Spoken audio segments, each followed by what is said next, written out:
me, Amy. Welcome back to my channel, or if this is your first time, welcome to my channel. The point of this video today is to give you all 5 tips for parents homeschooling their kids during COVID. For me, I have a 3-year-old, so it was a little bit of an adjustment for the very hectic schedule we already had going. So to kind of be just home, it's been like, what do I do? Like, how do I make this work? So along the way, I've been writing down these tips to kind of help me, and hopefully with sharing them with you, it can be of a help to you in your home. So the first tip that I have is to make a special space specifically for homeschooling. I just finished making up my little space. So if you want to check out my Instagram for some ideas on how to create that, then please go ahead and do so. If you have any questions, I'm here to help. Pinterest was my best friend through this because I need visuals. I am not like a on the fly think of stuff. Like, I need examples, I need templates, something. So looking up things and kind of brainstorming on ideas was a huge help to me, and it gives my toddler the incentive that, okay, when we are in this space, it is time to work, you know? And I think it's really important because it shows them that you're taking this seriously, and it helps them kind of like get in the mood of like what we're trying to do, you know? We're trying to, I know we home, baby, but we in homeschool right now, you know what I'm saying? So try to have a little space for them is really, really helpful. The second tip I have is that you can literally make anything into a learning experience. A lot of times you want to look into like curriculums, which is awesome, worksheets, which is awesome, but if you're cooking breakfast and you have your toddler cooking breakfast with you, there's a whole bunch of science and math happening. You know, there's a lot of motor skill, fine motor skills, the pouring, the mixing, the turning. A lot of stuff is happening. You gotta wash dishes, soap, water, sponge. A lot of stuff is happening. You gotta clean something up. They gotta be a helper at this point. Like, we in this together. But you can literally use any household experience as a learning experience.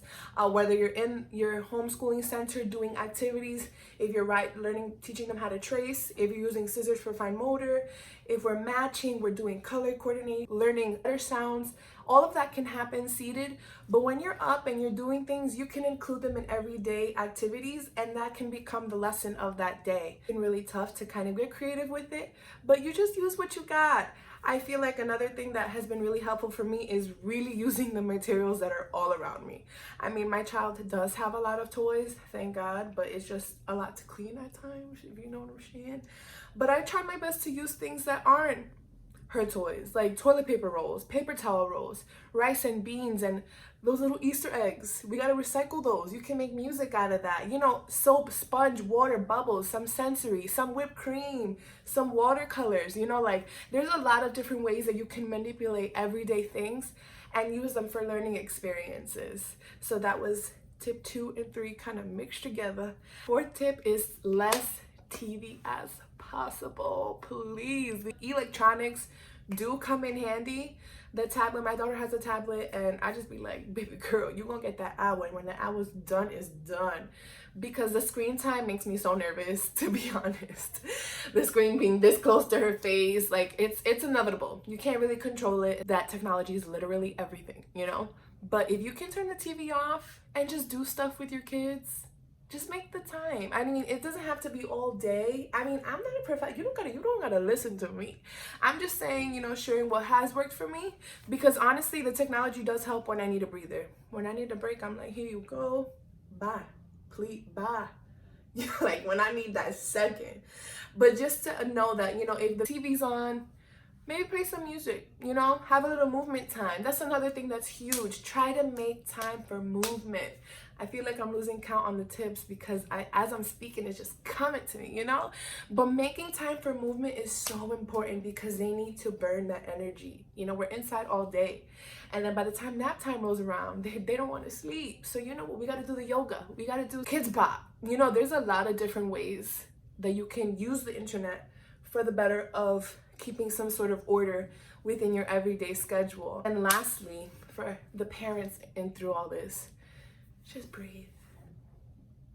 I know that's really hard. Yeah. To just sit down and to just breathe. That's honestly been the biggest thing for me right now, is understanding that my toddler went from being in school every day with all of her friends, having the time of her life, to just being home with me all day, you know? And I know for us adults, it's extremely overwhelming because we're working parents, we go to school, we have this whole routine set out, and now it's just like I have to dedicate all this time to the person I birthed.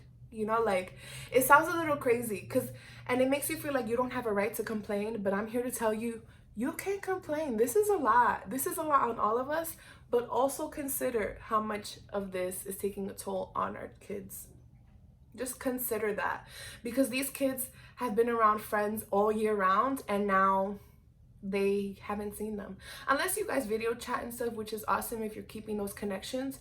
But sometimes, you know, when my toddler's tantruming, I get it. Like, sometimes she don't want to hang out with me. Maybe I'm just not cool enough for that day. And I get it, because this is a lot for both of us.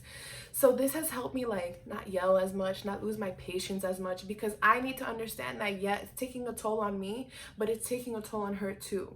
So I really, really hope that these tips kind of help balance the scale a little bit and just have some fun with it. Even if you are cool with the teacher of the school that your child was in and you can kind of keep the same routine that was happening in school, that will help you a great deal too. Keeping nap time consistent, even if they don't fall asleep, well, at least they have an hour of just laying down and resting their body, because that's also a very important part.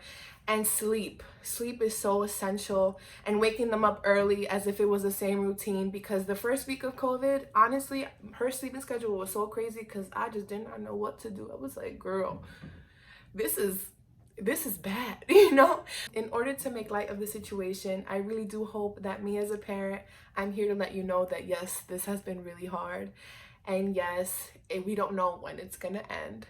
But in the time being, I do hope that these tips do shed some light on how you can tackle what the remainder of this school year is going to look like for us, because we're basically parents and teachers at this point, because it's not looking too good, you know, but we got to make the best of it. And I just want y'all to know that I'm here with you and for you, because we're in this together already. You click the video, you're watching it, we're in this together, you know? I do hope that this was some help to you.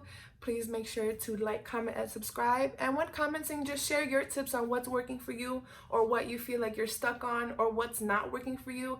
Follow me on Instagram and DM me with any questions or comments, because I am always open to helping out the parent community, because we definitely got to stick together.